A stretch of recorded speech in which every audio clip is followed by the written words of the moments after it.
Everyone and their aunt have an opinion on love and dating, but nothing beats scientifically proven tips. So in this video, we're going to short-circuit feelings and generate attraction with psychology hacks.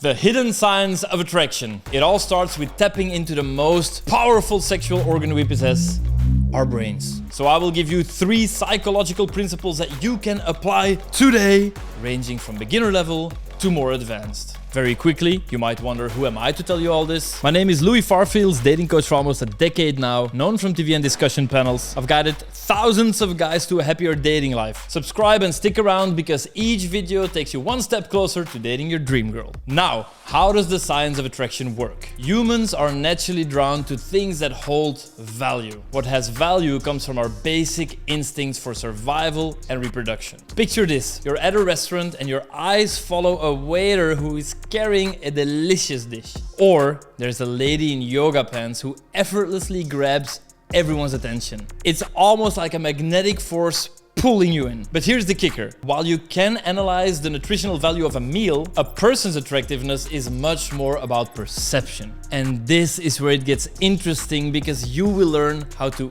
influence that perception. Let me illustrate with an example. Think of a woman contemplating breast implants. When done right, it will boost many men's perception of her sexual attractiveness. Because in our minds, larger breasts are linked to an increase in fertility. But here's the twist. Her fertility has not increased. It's just our perception that shifted. Luckily, you don't need surgery to enhance your allure. People will notice your charm if you know how to present it. So right now, let's dive into what adds value to your attractiveness. Number 1, the scarcity principle. This is a principle that almost every guy knows, but I see almost no one using it correctly. So pay attention, apply, and get more girls. In both economics and dating, people place more value on what is less available. That's why after a competition, the winner gets gold, second place gets silver. Imagine a woman in the initial stages of getting to know 2 men. One of them is always available, easy to reach, texts back right away. The other man is busy, has a full and interesting life, and only occasionally is he free to meet up.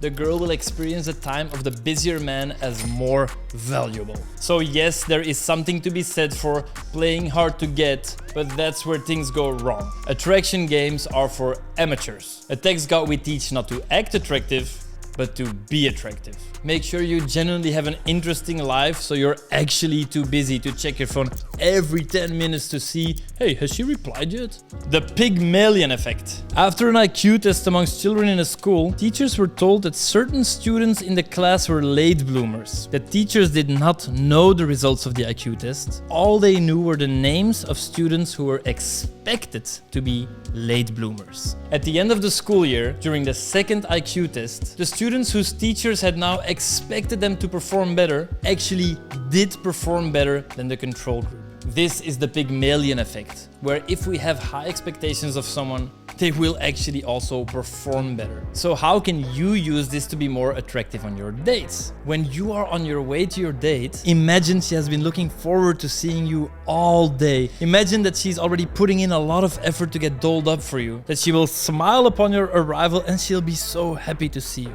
Your expectations shape your actions, which in turn shape your results. You imagining her putting in effort makes you feel more confident, which in turn makes her more attracted to you. By the way, do these principles appeal to you? Then you'll love the 10 texts that always work. You can download them for free and immediately apply them in any conversation, link in bio. And number 3, embodied cognition. During a Yale study, subjects were asked to hold a mug of hot coffee upon arrival at the location. The subject was then told to read a short story and was asked to describe the main character of the story. People who held the hot coffee found the main character in the story to be much more social and outgoing. But there was also a second group of subjects, and these people were holding an iced coffee instead of a hot coffee. And this group more often described the main character as cold and indifferent. Embodied cognition is about how the feeling of your body influences the way you think. Quick question, which of these 2 images feels more like the start of a romance? And now, which of these 2 dates seems to hit it off most? Using these embodied experiences can make your date more memorable, helping you both feel closer and connect more deeply. Do you want more of this so that you can get the best results in love? Then I recommend you check The Formula. In this course, I take you through the psychology of online dating with examples so that you get better at texting and conversations in general. That's it. Until the next one, ciao.